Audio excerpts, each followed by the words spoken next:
Good morning. It is Thursday, October 1st.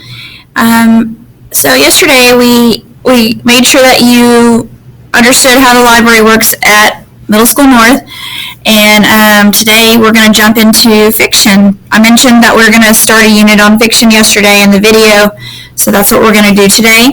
So all you're doing today is watching and listening. If you need to take notes, you can. But it's really important that you understand this because we'll be doing some different activities with this, okay? So, elements of fiction. Remember, fiction books are follow the plot diagram. They have characters, they have a setting, they have dialogue where characters are talking to each other. They're made up. They're not really true information. They're not facts. That's what fiction is, okay? So I want you to take a little scratch sheet of paper. It doesn't have to be a sticky note. It doesn't have to be an index card. Just some scratch piece of paper that you have at your house. And I want you to write down everything that you know about fiction. Okay, I just kind of told you a couple of things about fiction. But when you're finished, you don't have to turn to your partner and share your ideas. But when you're finished, I want you to kind of look at that list. And then as I go through this video, I want you to compare your list to whatever it is that I present, okay? So, and you can use the following sentence stems: fiction is, fiction includes, fiction has, and so forth. Again, you're not telling anyone about what you wrote. You're just going to look at it whenever I'm presenting this information about fiction.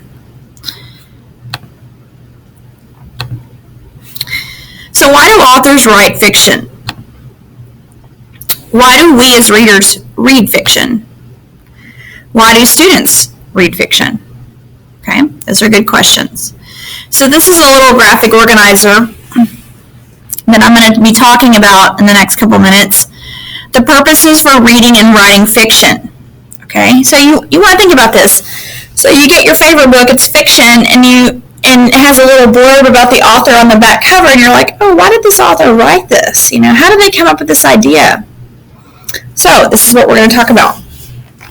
Authors write fiction to entertain people. They want to tell a story. Sometimes the story relates to their own lives. But the purpose is for them to entertain you. We read fiction to be entertained for pleasure, okay? Students read fiction for pleasure, okay? To be entertained. And that's really why we can enjoy fiction, because it's usually a funny, sad, happy, mad story. It invokes emotion, okay?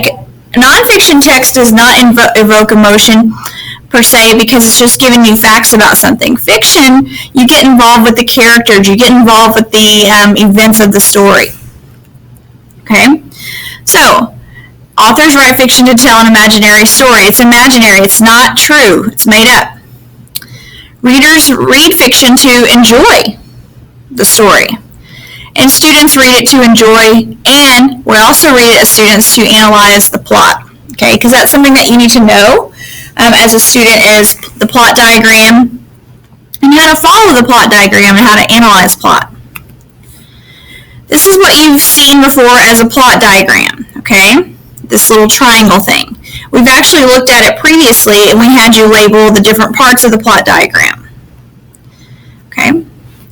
One of the main things that you have to know in fiction is that there's a conflict. Another word for conflict is problem. So there's always going to be some kind of conflict or problem in a fiction story. If there's not, it's boring. Okay? Think about all the movies that you watch. There's some kind of problem. There's some kind of conflict. Okay? Conflict is the struggle or clash between opposing characters or forces. Conflicts may be external or internal. Okay, let's think about these words, external and internal. External, this would be like a firefighter versus fire.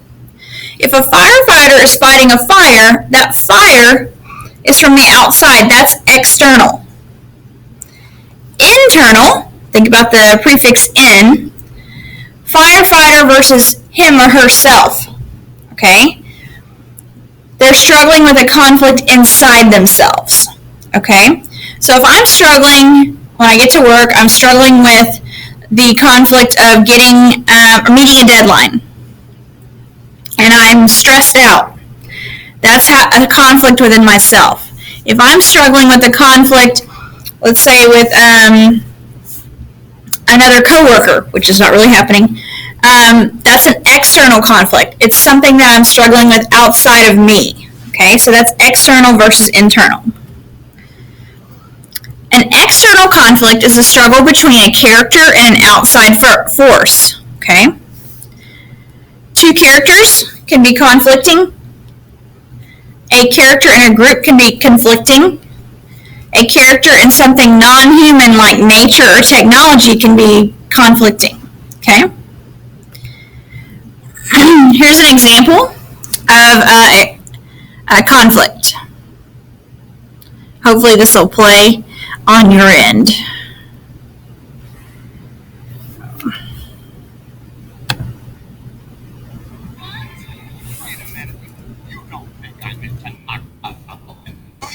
That's Mr. Potato Head to you, you fat murderer. Now, it was an accident, guys. Come on. Now, you gotta believe me. We believe you, Woody. Right, Rex? Well, I don't like confrontations. Well, what if he starts playing with me more, Woody, huh? You're gonna knock me out of the window, too? I don't think we should give him a chance. So, Woody is having a conflict with the other characters, obviously. That's external conflict. If it didn't play for you, I'm gonna attach it to our lesson for today. Okay, internal conflict is a struggle that takes place within a character's mind or heart. Characters struggle with themselves to make decisions. Characters deal with mixed feelings or emotions. So when you're really struggling with yourself and what to do on something, that's internal conflict. It's inside you. Okay? Here's an internal. Online? No one's gonna want those old toys. They're junk. Fine. You have till Friday. Anything that's not packed for college or in the attic is getting thrown out. Whatever you say, Mom.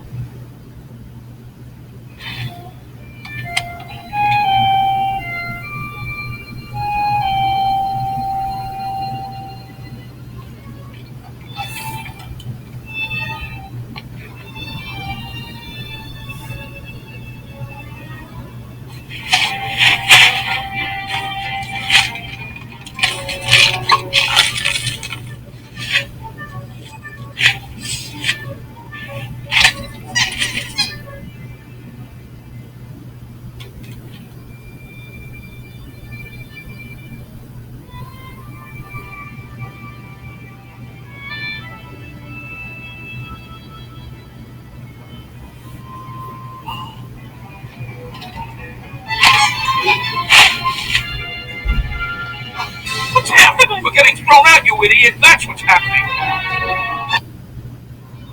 Okay, so this is internal conflict. He's struggling with what to do with these toys. Does he take them to college? Does he leave them? Does he donate them? Does he throw them out? And you can see in his face the emotion, okay? Okay, we're going to stop there today. So I want you to be thinking about conflict, okay? Internal versus external. What's the last book that you read this summer that you noticed characters were having external conflicts?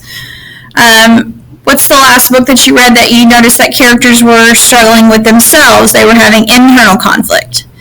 Think about the plot diagram. The current book that you're reading now that you got yesterday through the library, think about the plot diagram. Make sure you're following that plot diagram.